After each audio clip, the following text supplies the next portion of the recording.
Good evening, everyone. I convene this meeting for the town of Queens. If you'll join me for the pledge. I pledge allegiance to the flag of the United States of America and to the republic for which it stands, one nation under God, indivisible, with liberty and justice for all.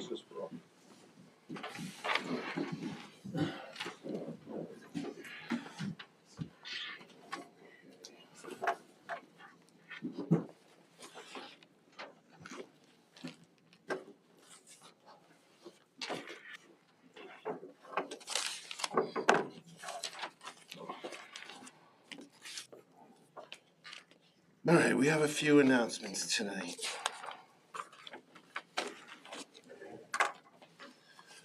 First is that all town offices are closed Monday, the 17th, for President's Day. RCS School District February break from February 18th to February 21st is the February break.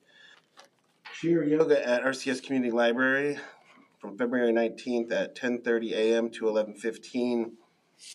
For adults 50 plus, registration is required. Also, fourth, the supervisor's office is pleased to announce that our investment in NICLAS, the New York Cooperative Liquid Asset Security System, has earned over $100,000 since we began in September. If you would like to learn more about NICLAS, you can go to the town website. There's a link there. And if you'd like to learn about the functions of the supervisor's office in general, if it's a large project like the Fast New York grant, you can FOIL documents there. You can contact the supervisor's office if you need some instruction, or day-to-day issues such as banking or how the town pays its bills. You can contact us, and we will be pleased to walk you through the FOIL process. And our office understands transparency is a two-way street. So this administration wants to help you to understand the information that if you do FOIL it, how it works. So you can have well-informed information from a credible source. So feel free to stop by, email, call the supervisor's office whenever you have questions or concerns. You may want to mention that FOILs go through the town clerk's office. Yes, town clerk's office is where you FOIL it from. If you need help to understand how to FOIL, you can contact our office or the clerk's office. Okay, moving on to the approval of minutes. We have, I think, 3 that we have to approve tonight. First one is, and everybody got their copies of the 23rd of January and the 1st of January, and we have the February 5th town board meeting. Everybody got copies of that?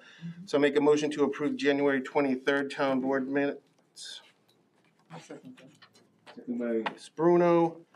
All in favor? Aye. Minutes are accepted. January 1st, organizational meeting minutes. Make a motion to accept those into the record. I'll second that. Second by Councilperson Stott. All in favor? Aye. And February 5th minutes. This was our special meeting. Make a motion to accept them into the record. I'll second.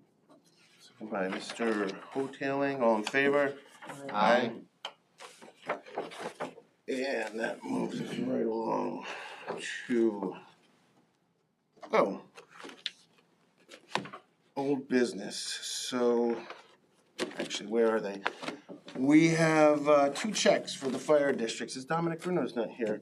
So, Cheryl, you're for the Queens Hollow Fire District? Yes. We are presenting a check for $435,042.08.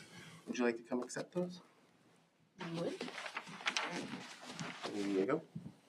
And I guess you hold on to the Queens Fire District. I thought Don was going to be here today. Maybe I'll show up a little later. Give that to him. Okay, old business. That brings us to questions that we had at our last meeting. I think that was the 25th we just accepted. Oh, okay. So the first thing is there were some questions about the negative $2,240.29 in DA from the supervisor's report. Just to clarify, that was the negative was on the business office ledger, not the bank account. As stated before, that was due to Martin Luther King Day. The actual bank ledger account for that date is ending balance from Greene County Commercial Bank was $6,484.40. What was that number? $6,484.40. So at no time was the bank account ever deficient. That number from the supervisor's report, $2,240.29, was from the business office ledger. And what are we doing to correct that from happening again? Not have holidays. There was a holiday lag. Okay. So if you want to go and discuss, we can discuss practices and policies and procedures of the business office, like we did with the prepays, and see how that works out. What was the next one? The closing costs. Okay, we had an issue with the closing costs. The letter from the attorney's office stated that there was a mathematical error in the email. Good afternoon. There was a slight mathematical error in the statement of sale that I sent earlier. Corrected version is attached. The check to the seller should be in the amount of $1,001,568.52. If you already have certified funds, a town check in the amount of $47.68 payable to the Kearney Family LLC will be fine. The amount of the other town check to the title company did not change.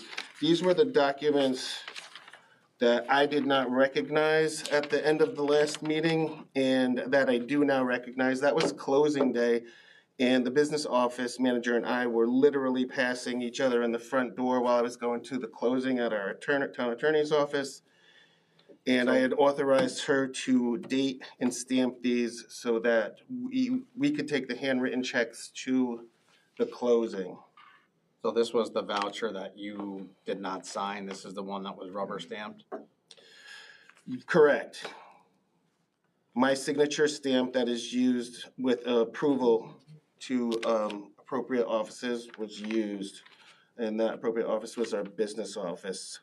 So that covers that part of it. The other part of it was the coding, and since the checks were handwritten, there was no coding, and I have a note here from the business office on the closing, the title company, that it was coded for purchase, a general code for purchase of land, and the accountant in the business office had to wait to receive itemized costs for coding. Those would be real property tax, electric, heat, legal fees, filing fees, things like that. That's why we were waiting for codes in order to have the checks properly coded and put into the system. And now all of that has been put into the MCJS system? The MCGA system should be the, how are we at that? Cheryl, has that all been? I will be doing that before the meeting at your next meeting. Okay. Make sure it's in the system. Thank you. MCSJ. MCSJ. That's okay. Yeah, and I would just like to apologize to our business office manager for not immediately recognizing those documents that morning, and saying that I was unhappy with what I was seeing. I'm very happy with what our business office does. They're very professional and very precise. And actually, our accountant sent an email to our business office that she was sorry to hear what had happened at the last meeting. The books and records are up to date, and few towns can say that. I'm quoting our accountant right now. You should be proud of that. The purchase of a building is an unusual situation, and it sounds like you did your best to problem solve, making it work within the time frame you had, and she certainly did. Oh, And that brings us right to, So you're saying by that apology, you're saying that you were aware of all of that took place, but you had forgotten? right, in the moments of the last meeting, when I got those documents that you handed to me and I pulled them out, I did not recognize them immediately in the space of 30 seconds. Also, we had an issue about late payments. So this is, once again, this is how office. The court had an issue with late payments. This check actually got mangled in the mail and sent back to us. These are the things that happened. The vendor was not at issue. Our office was not at issue. The mail was at issue. So these things do happen. It's best to keep your head when these things happen and keep the town running efficiently and smoothly.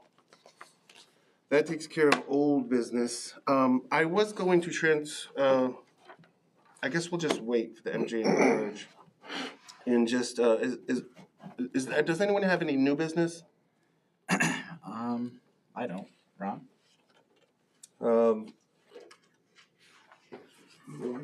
I think maybe it's old business. I was just trying to do some follow-up. You know, I keep hearing a lot of complaints about the trucks and all that. And where are we at with truck stuff and in our conversations with the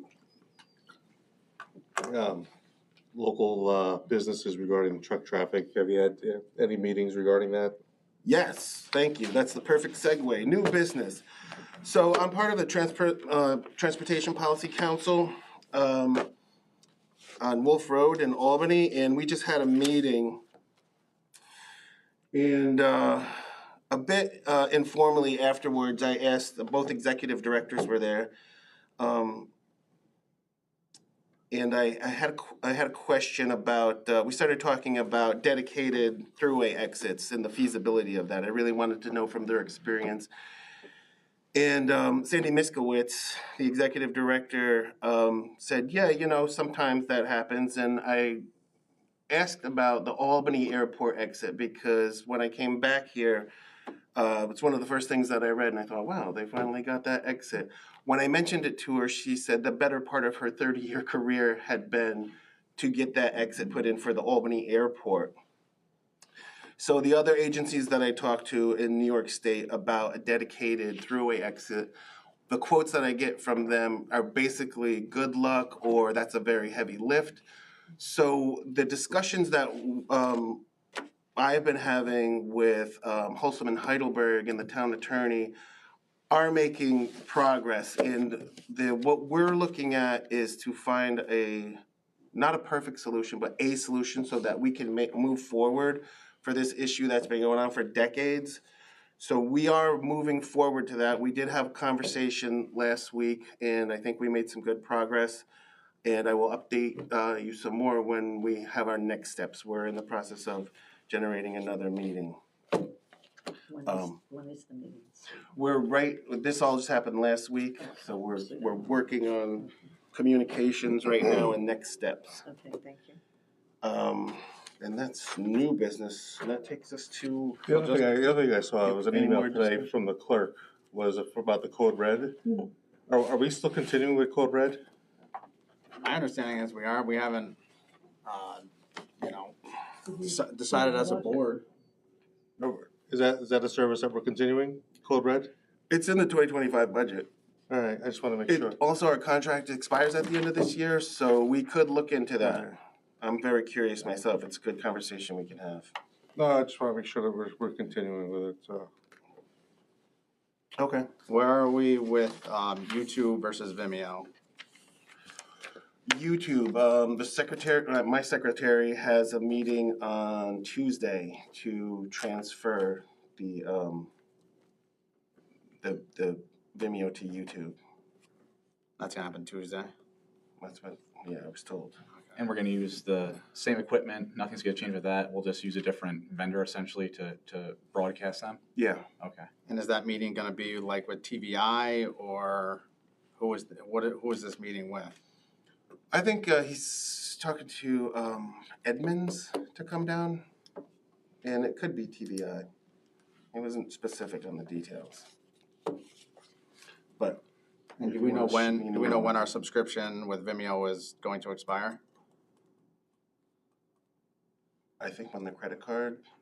No. It's in February.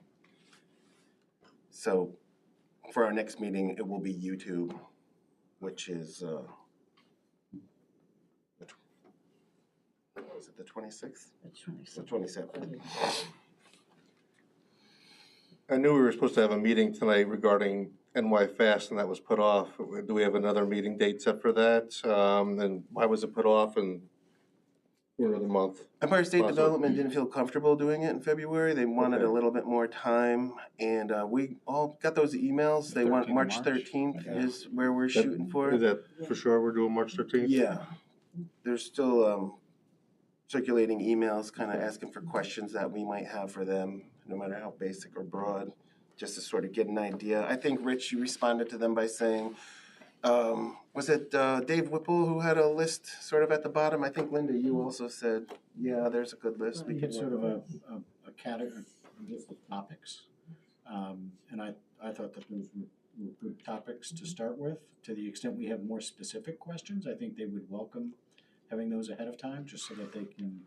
It's hard with specifics, though, when we're just Yeah, we really know want about to. it. We want to know what they're doing. I'm not saying that you have to have all your questions Yeah, ahead of sure, time. sure, It's just to the extent you can think of any that aren't on that list. And I think it would be fruitful to let them know ahead of time. Okay. Speaking of, I guess, new business or old business meetings, we're on the topic. I did reach out, I know I had mentioned at the last meeting, I'd reach out to the Village of Ravena to see when our next joint meeting would be. And I talked to them, and I think I emailed everybody here April 30th. So I just wanted to let Candace know, April 30th, it's here at 6 p.m. So we could get the announcements ready. And, Yeah, we put it on the website, Yes. and I'm pretty sure you contacted Dave already. okay, just so everybody's aware. Notice ready. Yeah, we're pretty far out. Okay, any further discussion before we move on to resolutions? Ron, you want to take it away? I, Councilmember Hoteling, offer the following resolution and move its adoption. Whereas the town board of the town of Queens previously adopted a tax exemption based upon a sliding scale of adjusted gross income not exceeding $42,400 in accordance with section 467 of the real property tax law. Now, therefore, be it resolved that the town board of the town of Queens does hereby adopt an amended 2024 sliding scale, increasing the maximum eligibility level to $44,400. The increment levels of income and corresponding tax advantage are set forth as follows. Maximum income limit, $36,000, 50%, between $36,001 and $36,999 and 99 cents, 45%. $37,000 to $37,999, 99, 40%. $38,000 to $38,999, 99, 35%. $39,000 to $39,899, 899, 30%. $39,900 to $40,799 and 99, 25%. $40,800 to $41,699, 99, 20%. $41,700 to $42,599, 99, 15%, and $42,600, $43,499, 99, 10%, and $43,500, $44,399, 99, 5%. Good job, Ron. I That's a tough know, one. that's a tough one. I'll second that. Any discussion? So it says amended 2024 sliding scale, should that be 2025? The last time the sliding scale was adjusted was 2024, wasn't it? Or was that? No, but it says now we're hereby adopting. I agree with that. I think I had used as a template the last resolution that you had adopted, which was in December of '23, and so it referenced that same year. Right. And so we would make it 25, correct? Okay. All right, so change 2024 to amended 2025. Correct. All right. And I would just note for background that the assessor has indicated that these are the rates that have been adopted by the Greenville School District.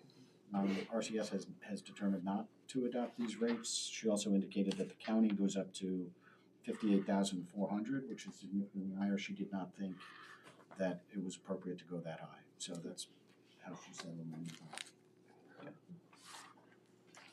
No further discussion, all in favor as amended?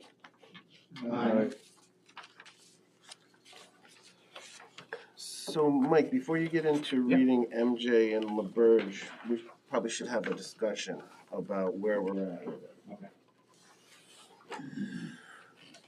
Okay, so we got, two proposals for professional services from MJ and LaBerge. LaBerge, sent theirs out, I think, in November at 18.5 for, design, bid, and construction. And MJ came back recently, last week, with their price of 80,000. I think it's 79.5. Yep. Yeah, 79.5. Which is a much more comprehensive, detailed process. So we are evaluating them side by side to see which way we want to go with the essentially $80,000 or the $18,000 one. There's a basically $62,000 difference. There have been some questions about the LaBerge one that came in November has the scope, which included police entry. We've had a conversation, the town attorney, the chief of police, and I, with MJ. The building would have to be upgraded to a risk 4, which would substantially increase any cost and shrink the inside of the building. And as the chief said, already shoulder to shoulder in there, he's content to moving the police department in the vacated town clerk's office and not into the new building. So the new building would essentially become office space for all the town offices. So we're at the point where the construction has substantially shrinked from, I think before it was 7 doors. It's essentially 2 doors and a hallway for the public to use the bathroom and a conference room wall. So a very minimal scope of work shrunk down to extremely minimal. So we're proposing to move forward, obviously, because we made resolutions, but there were some questions in the back room, although we've had email communications for the last week since MJ came in with the proposal, which Well, we only got is- LaBerge's revised email yesterday afternoon, well, so. it's not revised. I think that was the point you were making in the back room, was that the No. scope of services still No, the includes the proposal police isn't department. revised, but the email that they provided some additional detail. Okay, yeah, so this all just took place 3 days ago. That's when MJ came in with their proposal, and I emailed. There's a follow-up to the February 7th email regarding MJ LaBerge proposals. Were there any further questions or comment? Okay, so on the 7th, I sent both proposals to the board to review. Let's see, who responded? I think Linda, you responded. I reread both of these proposals more than once. The proposals are so different in scope and price. Please explain. To where I responded, they are very different in price and scope. What sticks out to me between the two proposals is LaBerge has a minimal scope approach to design, bid, and construction for $18,000. MJ provides a comprehensive design, including architectural, mechanical, electrical, and plumbing, known in as MEP evaluations. MJ proposes a design, a basis of design with full engineering design process, including schematics, pre-final, final drawings. MJ has a full bid package, including MEP plans, compliance and demolition plans, a pre-bid meeting on site with engineering specifications, along with pre-construction conference and a notice of award. The project manager will attend a maximum of 6 biweekly construction process meetings. MJ also included a list of excluded tasks, 79,500. Attached, you find the renovations that both MJ and LaBerge understand the building will need in order for the town of Queens to occupy it as office space. That's a minimal, that's the 2 doors, the hallway, and the conference room wall. The building would only need very limited work before occupations, 2 doors, public hallway, 13 sinks removed and capped, minimal cosmetics. Both MJ and LaBerge in their proposals present design, bid, and construction phases. One is minimal in scope, and the other is a full engineering design process. Let me know if I can be of further assistance. Thanks. And Linda, I think you responded again. If anyone else saw anything differently, Mike, I think you responded. And then at that point, I contacted, I think the questions that you were asking was, are there gonna be hidden costs? And I think you said, can we get a more detailed explanation? So I spoke with Jim Clark from LaBerge. I won't go through my other email. His is pretty detailed, and that came out this morning. Where he essentially sees the recent sketch can be described as tenant improvements. Such the work would be classified as a level 2 alteration according to the 2020 existing building codes of New York State. Additionally, the more stringent code classifications of change of occupancy would not apply since both occupancies, previous clinic outpatient and proposed professional offices, are both considered B occupancies. The proposed tenant improvements of the minor reconfiguration of space, adding or deleted walls and doors, relocating of light fixtures and mechanical diffusers, removal of plumbing fixtures, and the removal, repair, replacement of interior finishes, all of the tenant improvements would be done in compliance with level 2 alterations required as described above. And the documents used to secure the building permit would be signed, sealed by a licensed professional. We therefore see this project as straightforward minor building retrofit of a 4,200 square foot single-story structure. And he goes on to even more detail, but I think we get the point of where both parties are coming from. Yeah, I think my issue, to hold off with the resolutions is, the police, in my opinion, are the wild card now, because it was originally planned that they were going to be, fully in there on the whole one side, and the plans that MJ and the plans that LaBerge had depicted that.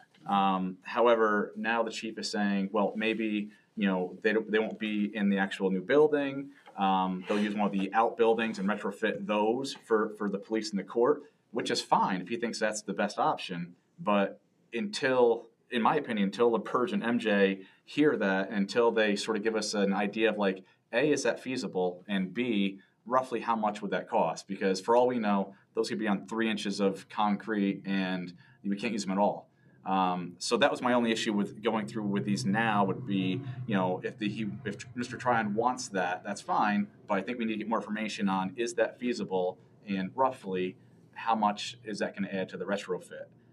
Because if that's not feasible, then we have to figure out a plan C, and whether administration goes back in that building and we do something else with the rest of the police force, so it doesn't have to be a category 4. I think there's some questions that aren't answered because the two groups were given the original, and they did a good job with answering questions from the original diagram, but with this new information regarding the police, I feel like there's some vagueness. And I just want to ask MJ and ask LaBerge, about the feasibility of what the police chief wants. There's also some discrepancy, I think. One plan actually says, they're gonna do a fire alarm system, a sprinkler system, whatever the case may be, and then the other one says it doesn't need it. Well, does it need it or it doesn't need it? Mr. Donnelly, do you know, is there a fire suppression system in there now? Is there like sprinklers and did you know? I mean, I've been in that building in forever. I'm pretty sure that Jim, did he not cover that in his email? In his email, he said that it wasn't required per the New York State Building Code. And MJ says that in their proposal, they're doing they're doing all the fire system and alarm system and the thing as part of their proposal, whereas the next one says that they're not doing it. I can't imagine as a municipality You that. wouldn't have a fire alarm system in a municipality. Right. I don't get that, and both proposals are written up with police stuff in mind, like the entry and everything else, and these proposals are being written based upon the way that they were presented to us, and, you know, they're not actually accurate, you know, what we're doing right now. Okay, And I agree that, because we talked in the back, I agree that we're at, you know, the police not being in there is actually less than what we had to do before. Yeah. But It it's could also save us gonna some add, money. it's also gonna, it saves some money there, but if you have to redo the outbuildings, Yeah. if that's feasible, how much is that gonna pick up for that? That's my concern. Okay, so your question is feasibility of construction of The, an addition. well, we know if we want to put the addition in the back, that's one thing, but the addition of those outbuildings that the police chief wants to use for the police station essentially, like, are those outbuildings, you know, able to be turned into category 4 Right. buildings? And if they say no, but we can remove one and then build, and not necessarily an addition, because it's not Right. attached to anything, but another building?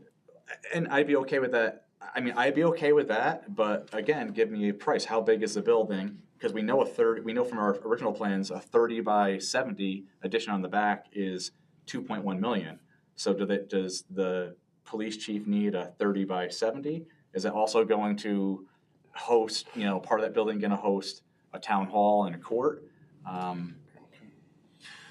So we have some answers, but we also have more questions with those answers. Sure, but just for the Right.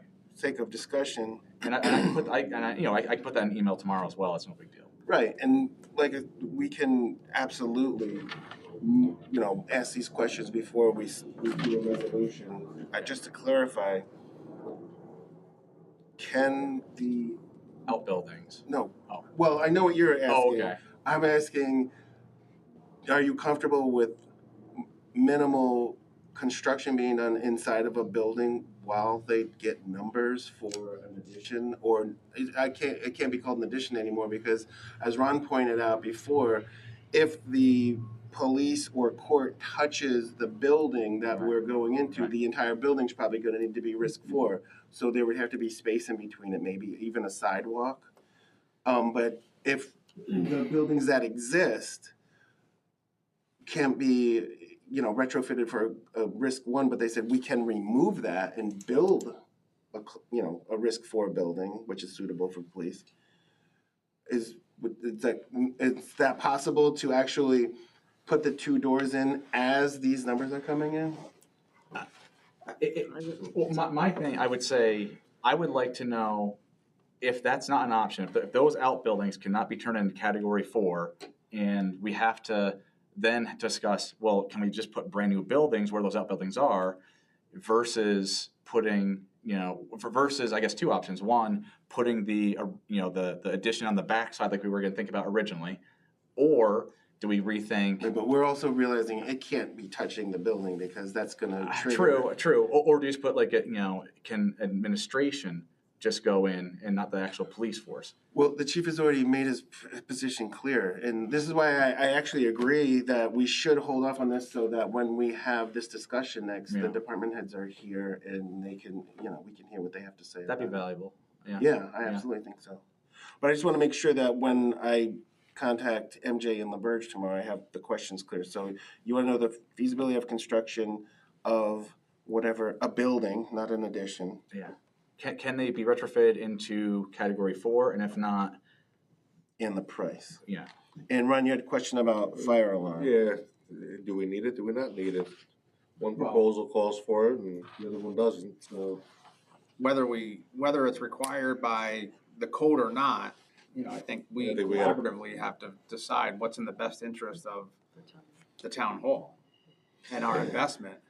And I honestly think there is a fire alarm in there. I'd have to Well, there must be a double fire check. alarm, Right, because but is there a was fire suppression system? Is there a sprinkler system? I Is would there- imagine, yeah, that a Building's old. community care building would have to have all of that, but I we would can think so. Absolutely I think a make doctor's sure. office built in 1998 would have it, you know? Yeah, I would just note that, it looks to me like MJ references the fire alarm system. Both seem to exclude a fire suppression system. That is one of the assumptions. Yeah, that's also 2 different. included in MJ's, but that's not included, or that's excluded. And if you're gonna have that conversation, I would be more comfortable if you ask the question of MJ you gave us a quote of 79.5, LaBerge gave us a quote of 18.5. How come yours is so much higher? And see what they say. I mean, I really think the proposals speak for themselves. There is a process from MJ. One of the things that I pointed out Yeah. before was there are 6 biweekly meetings. So you're talking 2 months yeah, I understand that, of, to put 2 doors in. but I don't know that equates to $60,000. No, I know. So you want me to, but that's a valid point. Ask MJ why. I would just, for price comparison purposes, I would just say, we have your quote, we have a quote from LaBerge, I mean, if they want our business, they're gonna explain and try to do whatever they can to keep our business.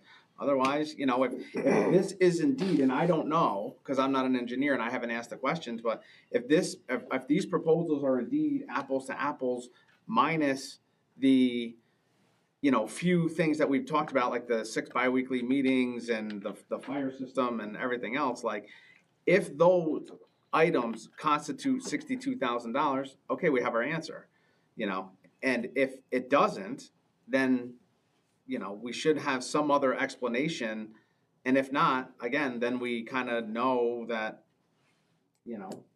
but I'm just not comfortable seeing a quote of 18,000 and seeing a quote of 79,000 and saying, well, they're apples to apples, so we should go with the cheapest one. I don't know that in this situation, the cheapest one is the best one. I just don't know. I mean, Jim Clark answered all the questions Yeah. that Rich gave him. I'm puzzled. I'm still puzzled with him. Okay, so we'll ask MJ to justify their price and clarify. I'm pretty LaBerge. I found that their email was really detailed. Absolutely, I totally agree. But to me, it still doesn't add up. And I'm not saying it's LaBerge's fault. I'm saying MJ provided us with a quote. Let's see what they. And Jim Clark says at the end of his email, let's schedule a virtual meeting if there's any concerns about scope, fee, experience. We can address all of these questions. So I think that's a great idea. And Jim also mentioned in that email getting department head sign off approval. Yeah. And I think that has to happen too. Whatever the revised plan is going to be, if the police is going to come out and this is what we're proposing, I think we have to get department heads to sign off on this proposal. Okay. Any other questions you want me to propose to MJ or LaBerge? I think we're getting close, closer. We're crawling there, and every time we get close, I feel like something comes up and a little kink in the line. We're being thorough. But hopefully, like I said, in the next month, I'm hoping we can get something sort of solid here, where as far as the police, what's going to happen with the police, and with the LaBerge versus MJ situation. But just I wouldn't ask a proposal. I wouldn't put in the proposal now, a new building. I would just leave it the way it is right now. Oh, right. Because if we start putting that in, how much is a new building? That's going to mess everything up as far as what. Well, right, but at the same time, right, we have to figure out, are the outbuildings that the police chief is requesting, Yeah, that's actually Right. phase 2. So once we are get they past fit phase though for 1, an actual, Yeah. and roughly, how much? Because I would hate to say, oh, that we're gonna put our eggs in that basket, and then all of a sudden, MJ says, these aren't gonna work. We got to build brand new, and it's like, oh, well, we could have had a different option maybe. Okay. Yeah. All right. Very good. Okay, so That takes us to MJ. justice. Audit. So we'll table the MJ and the LaBerge resolution. Yep. All right. Oh, you want to do that? Yeah, Dominic, we won't keep it while we do our resolutions. Hey, Dominic, we have the check. Town of Queens want to present this $592,585.90 check. And it's nice to see you. It's been a while. How you doing? Good on you. Mr. Bruno? Dominic, come on. Hey, This is Bruno, how are you? Mr. Bruno. How are you? Good. How you doing, sir? Good enough. How's this going? Good? Yeah, we're moving right along. You came right on perfect time. I have a question for you. I'll call you tomorrow. All right. I, Councilmember Stott, offering the following resolution and move its adoption. Whereas the town board must complete or have completed an audit in accordance with Town Law Section 123 and Section 2019-A of the Uniform Justice Court Act of all town justices. And whereas the town board has adopted an audit procedure based on the local management guide, fiscal oversight responsibilities, published by the State of New York Office of the State Comptroller on May 14th, 2007, to be applied to the records of each town justice. And whereas the town board has completed the audit on February 5th, 2025, now therefore be it resolved, the records of town justice Thomas Freeze have been reviewed by the following reviewers and have concluded as follows. And then, we were all there, Stephen Donald, Linda Bruno, Steve Schmidt, Ron Hotelling, and Mike Stott. And then all these see attachments, I guess I'll just say.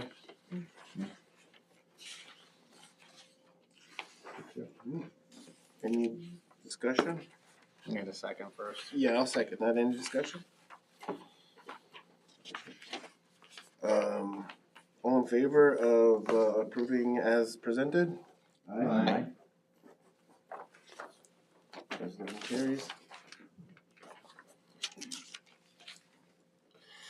I Supervisor Donnelly offer the following resolution and move its adoption. Whereas the town board must complete or have completed an audit in accordance with town law, section 123 and section 2019A of the Uniform Justice Court Act of all town justices, and whereas the town board has adopted an audit procedure based on the local management guide, fiscal oversight responsibilities, published by the State of New York Office of the State Comptroller on May 14, 2007, to be applied to the records of each town justice, and whereas the town board has completed the audit on February 5th, 2025. Now therefore be it resolved that records of the town justice Linda Essing, Ising. is it Ising? Ising. Linda Ising have been reviewed by the following reviewers and concluded as follows. Board members, Donnelly, Bruno, Schmidt, Hotelling, and Stott, and the documents attached as presented.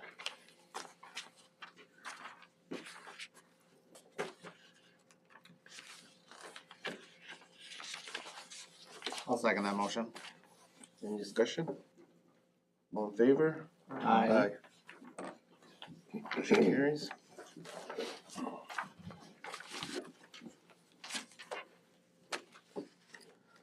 I, Councilmember Schmidt, offer the following resolution and move its adoption. Whereas the town of Queens previously entered into a lease agreement with Mrs. Maria Bowers dated February 17, 2012 for highway department use, which expired as of December 21st, 2021.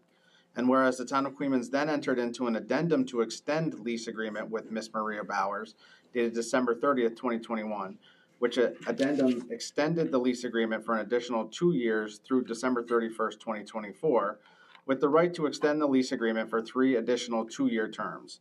Now therefore be it resolved that the town board of the town of Queens does hereby determines to extend the addendum to extend lease agreement for an additional 2-year term ending on or about December 30th, 2026, and authorizes Stephen Donnelly, supervisor, to sign all documents necessary to effectuate the purposes of this resolution. Seconded by Ms. Bruno. Any discussion? What's our rate? What do we pay for that every year? Do we pay for that? What is that again? I remember Contract it was, attached? no, It is not. no. It's They 27 told us before. Go write the check. 2,700? Okay. I would note too that this technically actually extends itself unless either party gives notice 30 days prior to 12/31 you're not going to do it. I think it's just good practice though to, Mhm. have each board Yeah. do that, just so that it's clear. All in favor? Aye. Motion carries. I, Councilmember Bruno, offer the following resolution and move its adoption. Whereas the town of Queens, the town desires to encourage a sufficient supply of adequate, safe, and sanitary dwelling accommodations properly planned for senior citizens with low incomes.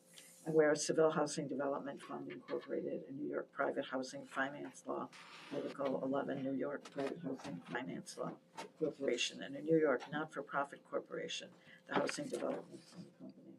At Seville Senior Housing Associate LP, New York Limited Partnership, the partnership have identified a certain improved parcel of real property located at 8 Seville Avenue, Town of Queens, County of Albany, State of New York, the property, for the purpose of redeveloping on the property as a housing project for senior citizens of low income, to be commonly known as Seville Senior Housing. Said project consists of the acquisition of the property, the rehabilitation of the improvements thereon, which currently comprises 28 units of housing for senior citizens of low income, the improvements, and the acquisition and installation therein and thereof of certain machinery, equipment, furniture, fixtures, and other tangible personal property, the equipment, and collectively with the property and the improvements, the project. And whereas the HDFC was formed for the purpose of providing residential rental accommodations for senior citizens of low income.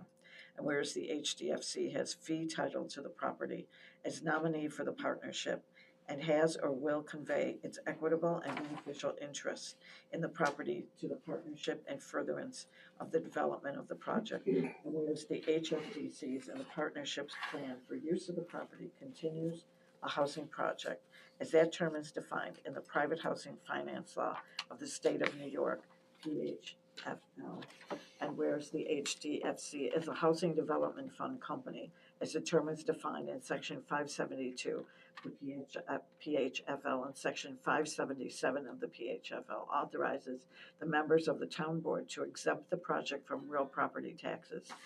And whereas the HDFC is the general partner of the partnership, and whereas the partnership and the HDFC are willing to enter into a pilot agreement whereby they will make annual payments in lieu of taxes to the town as set forth in the pilot agreement presented to this town board for approval, a copy of which is attached to Exhibit A. Now therefore be it resolved that the members of the town board hereby exempt the project from real property taxes to the extent authorized by section 577 of the PHFL and approve the proposed pilot agreement among the town, the partnership, and the HDFC in substantially the form presented at this meeting, providing for annual payments and set forth in such agreement. And be it resolved, further resolved, and the supervisor of the town is hereby authorized to execute and deliver the foregoing pilot agreement on behalf of the town. And be it further resolved that this resolution shall take effect immediately. Is there an attachment A for us to look at? There is, I apologize for not, I think I circulated the resolution Tuesday afternoon or Wednesday morning. I didn't realize we didn't circulate the agreement. I have it. Yeah, I mean, we haven't reviewed it as a board, so. So we can certainly send that out again. I would suggest that, you know, if you're not comfortable acting on it tonight, and I completely understand that, you'd probably want to do it at the February 27th board meeting, just so that it's done prior to March 1st. Yeah, I'd like to see the attachment, before I do anything with this, and I have no problem, you know, getting it done before March 1st. I just want to see Absolutely. the attachment that goes, supposed to go along with this. It's not gonna change anything, though. Yeah, I'm but not based saying upon don't this look at language, it. you don't I even know how long the pilot Right, is. well, 30 years, Well, it's been presented that way, but you Right. don't see anything in writing, in writing I that gotcha. way. And you Yeah. saw what happened I know. where we ended up Yeah. before. So, yeah, if you could forward that to us, and as long as you have no problem with us kicking the can 2 weeks on this and getting it done before March 1st, I would probably be more comfortable with that. At least that way we can at least all have a chance to see the attachment that goes along with this, so they're at least joined together. That way there's no question as to what we're getting into here. Okay. And just for additional background, I would let you know that there was a question, clerk appropriately raised about past due taxes. They did confirm that at the end of January, they made the payment to Albany County for $238,881, so they did use the state funds to pay back Okay. those past due taxes. They're proposing the $5,000 per year. Their justification for that was that under the current exemption that they have under 581A of the real property tax law, they pay a little less than $2,000. per year. They just want the certainty of the 5. I did speak with the town's assessor just to confirm that she agreed, and she did indicate that the reason they pay such a small amount now is that they're essentially assessed at $100,000. So she thinks that the $500,000 is reasonable. Ms. Tanner at the last meeting asked the question of whether or not this would be binding sort of on anybody who received the property from the current applicant, and it would be. I would also note that they would have to come to you before they could assign it, and so you would have some ability to weigh in just to confirm that, you know, you're satisfied with whoever the new entity would be, that they would be a responsible manager of the property. So I can definitely circulate the agreement. If you have any other questions after you look at it, just let me know. Sure, thanks. Appreciate that. So, want to just table this until, Yes. thank you for all that. Thanks. All right, moving on. Councilmember Hoteling offer the following resolution and move its adoption. Whereas the town of Queens Police Department strives to improve its professionalism in all aspects of law Hold on, enforcement. Mr. Hoteling, Yeah. I don't have that resolution. I thought you said you had it in there. Oh, it was on I the. said it was on the agenda. Oh. I don't have it in my It folder. was in my folder. Does everybody else have it? Yeah. I mean, even before we read it, Rich, when we were talking before the meeting, does the rank of corporal, does that change? Because in the agreement, it is officer in charge. I mean, as I understand it, what the chief is proposing is to essentially promote them to the rank of corporal. Separate from that, if a promotion doesn't take place, the chief has the ability to designate an officer as an officer in charge, so that someone who has sort of supervisory or overall responsibility for a shift. And so there's somewhat two different issues, but that's why he's proposing in here. And without using putting- the corporal language. Putting the cart before the horse here, and I guess having some discussion with it, you can promote somebody to the rank of corporal. It's a non-competitive type of title that you can give within the police department. And in my discussions with the chief regarding this request, is by, he has the option to just make an OIC, it's in the contract, but he's got 2 guys, and then with the department, getting another full-time officer and potentially another full-time officer down the road, the structure's gotta change a little bit, so you gotta start showing a little bit of rank. So by giving these 2 guys who have a lot of experience in service, but just making it a corporal, which is a non-competitive type of advancement, you're giving them almost like a supervisory title, even though they're still patrolmen officers. But by having the corporal title, they are the supervisor, and it's just like being an OIC anyway. So they can do that, within their ranks and all that. You don't have to test for it or anything like that. So.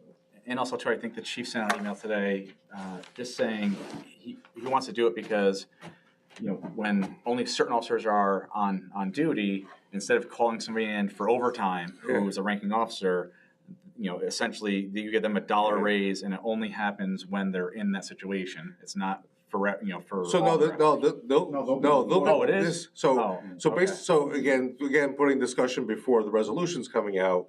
These 2 officers work 16 hours a week as part of their schedule. That's what their schedule is. That's what it's always going to be. So impact-wise is $16 per officer per week. So $64 a pay period over 26 pay periods.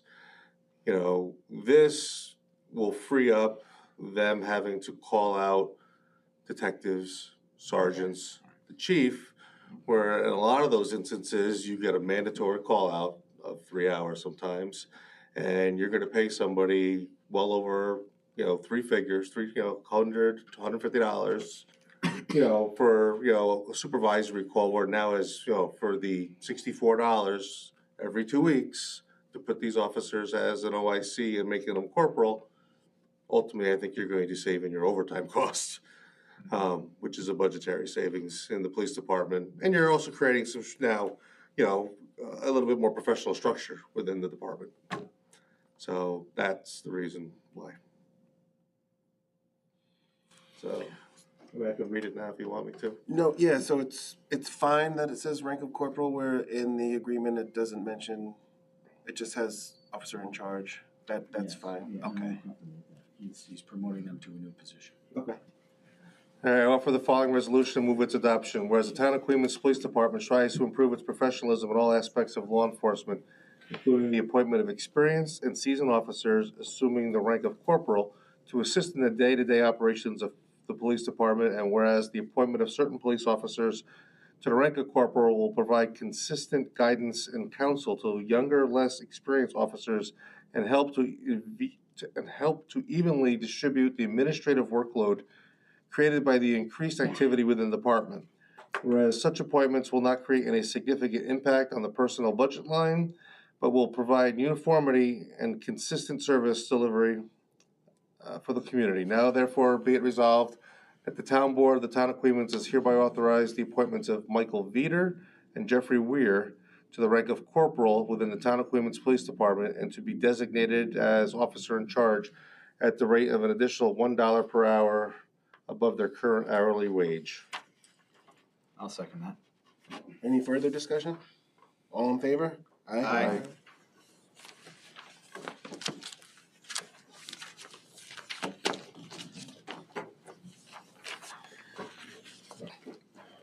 Upcoming meetings, February 26th is PBZBA meeting at 7 PM, and then the day after is our next meeting, 27th of February at 6.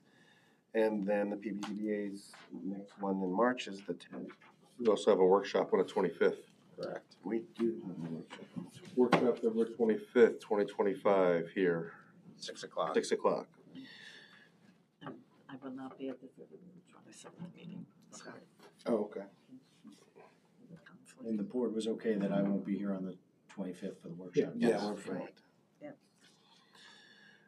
And the February 25th workshop board, do we want to have is there a list of things that we want to put on an agenda for that to discuss? I think we should talk about town hall. Yeah, I think Town I think the hall. big thing's town hall. That'll probably be the main discussion. Hopefully find some of the answers to the questions we had and we can come back and Maybe Yeah, we town should hall, and maybe if we have any Yeah. questions that we can forward through whatever channels regarding New York Fast. You know, if we come up and have some questions that we can pass along. Oh, that's a good idea. We can talk about that too at that meeting, and then those are probably the two big ones I think that we gotta talk about at this point. Okay. Public comment? Is that workshop gonna be televised, recorded? Yeah. Okay. I mean, I'm hoping people turn out for it. I would actually like to hear some ideas about these issues from the residents. So come on out on the 25th, everybody. And now it's public comment time. If anybody has anything they would like to share, please step up to the lectern. My name's William Stewart. I'd ask you some questions, but you're already pretty much covering it with the building and the engineering. Sounds like you guys are going through two different engineering firms, or you're not deciding yet. You haven't decided yet. And there's going to be like 3 phases for the building. Sounds like with The proposal for services are design, bid, construction. So one was more limited and one was more comprehensive, and then we have to decide what we need, what suits our needs and our budget. Okay. And you were talking about are they still talking about like a separate road going through like the cement plant to deter all the traffic? Is that a discussion? I thought I heard. Down at 101? 101. No, I was down here at the river. No, because there was a lot of discussion with the throughway and exit. Yeah. That's going to take a long time. You have the state, the feds taking it. That's going to be like a long process. I thought there was discussion of another road or something like that. Yeah, we're looking at all the possibilities right now that we can actually get to alleviate some of the truck traffic. It's not all gonna disappear in one day. No, I get it. It's going to be a process. I mean, it's been decades. I'm not saying it's gonna be decades to get out of the hole, but it is gonna take some communication, some cooperation, competition, all the 3 C's of how you get something done. And we're working towards it. In fact, we're actually making some progress. happy to say. When you said Heidelberg has been very cooperative and Yeah. willing to offer their support and what they can do to help Yeah, the town. they've been very helpful and Okay. And there was something else about the grant money. Is that like a seed money to a bigger grant? There was talk of that. the Fast New York grant. Yes. The $17 million that was awarded is part of a $100 million. This was last year from the application. The substation is proposed to be $100 million last year. So we all know that steel and aluminum is going up. It could possibly double in price.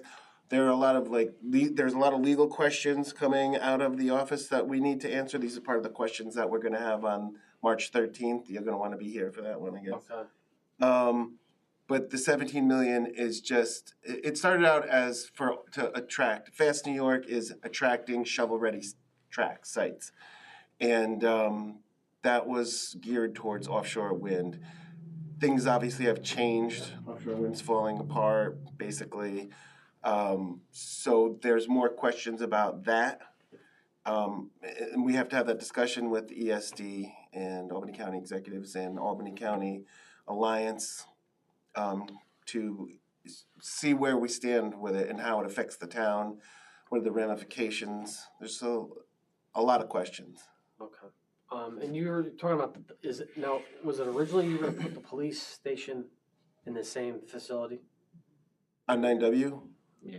Yeah, that was actually Plan B. Plan A was the new building pulled apart. So you would have to revamp that if they went in there? Is that what they're? Yeah, it would have to go to a risk 4, which is steel structure on the outer walls, all 4 walls surrounding. So that would mean unbelievably Expense. invasive. Yeah, you would have to tear walls apart, put steel beams in, cover the walls back up. So. Because of all the codes. Yeah. So at that point, you might as well build new.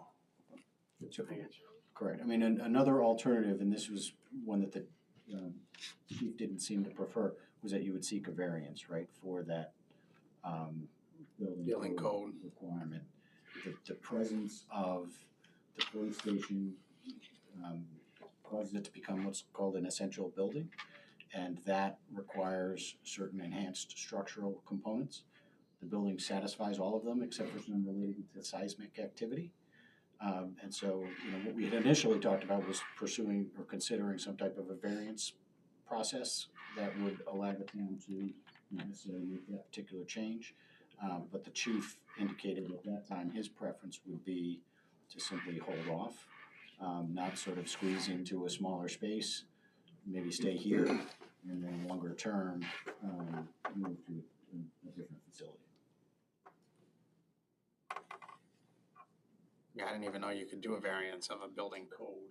You can, and I mean, frankly, I think you never know, right, until you get a decision. I think we can make a pretty good argument just based on the only criteria you don't meet is the seismic activity one, which is maybe not a huge risk in this area. And then, it's hardship questions and, impact. And when you look at the criteria, I think you can make the case. But again, he felt he would be sort of shoehorning, I think, the department into a smaller space, and his preference seemed to be to just wait. Even if it meant being here in the interim and then eventually ending up either in one of those outbuildings or in some other structure. And I do agree with the chief. By the time that when you look at the court and the police, all of the standards for the court and what you need for a police station now, you may as well just look at building new, And I think he very much wanted to avoid moving twice. Yeah. So, I think he indicated, and I may have this wrong, but that maybe there's certain infrastructure that was installed up here in terms of access to phones or whatever it would be. So he thought he could, move office space into this floor, keep things, in the basement that are currently there. But he didn't want to sort of move temporarily into a structure and then in 4 or 5 years have to move again. That he just thought that was not worth the effort that it would take to do. I mean, that's my recollection. I don't want to speak for him. Yeah, that's fair. One more thing. So Plan A is pretty much to get people in in the building as quickly as possible. Phase one is Okay. office space now, Yeah. as we iron out this new wrinkle. So we won't even have a time limit of how long that would take to reconstruct and get people in there. Phase one? Yeah. By all indications, I hear that it's a relatively light lift to make it occupied for office space. We just have to, we as a board seem to want very clear proposal for professional services. Like, what are we, let's change it from the police to what are we doing now? Right. And that's for LaBerge, and then for MJ, can you justify this $79,500? But in both, or at least in MJ's, I think it says 2 months. Like from what we've given them to get that building retrofitted for office space and get people I moved think in. LaBerge said. Yeah, LaBerge Maybe said, maybe and it's that was the first initial one with the 7 doors and the police and So if the everything. police aren't there, maybe there's less to do, or There's definitely, we could assume 2 months is probably like a safe bet. Once you actually get the bids, get people in there and start working, a 2 month turnaround. Okay. According to the Verge. All right. Thank you. Any other comment? You giving us the check back? No, like I said, you're not gonna wanna see me. Hi, I'm Cheryl Slingerland, and I am the treasurer for the Queens Hollow Fire District Number 3. We were a little confused when we received a voucher to sign. In the history of the fire district, we have never signed a voucher. Not sure why we had to this time, but we did it. Our next concern is, What was the voucher for? For it that was check. for the tax levy money. Okay. It says Queens Hollow Fire District, 1290 New York 143, Queens Hollow, New York 12046. Yeah, that doesn't even make sense because we are the collector of taxes on behalf of the fire department. So there's no way that they should be paid via voucher. But we signed it because we also received this letter that I have to read, which is very confusing and maybe why Dominic was a little late. Starts off, February 5th, 2025, Queens Hollow Fire District, attention Chief Haight, 1290 New York 143, Queens Hollow, New York 12046. 2025 tax collection. Dear Chief Deo, enclosed, please find a Town of Queens voucher with a request of your signature. Please sign and return to my attention so that the 2025 tax collection for Queens Fire District can be processed. If you would like to pick up the check once processed, please include a phone number. Thank you for your attention to this matter. Very truly yours, Regina Bryant, Office Manager. So that was a little confusing. It was also mailed to 1290 New York 143. I have yet to find where New York 143 is. It is State Route 143. And our address is P.O. Box 12, which you do have on the check. So you do have our correct address on file. I don't know if you guys know the difference between a fire district and a fire company. The fire district is the financial responsibility for providing fire service to an area. The fire company, which is what the district leases Queens Hollow Fire Company to provide that service. Any questions?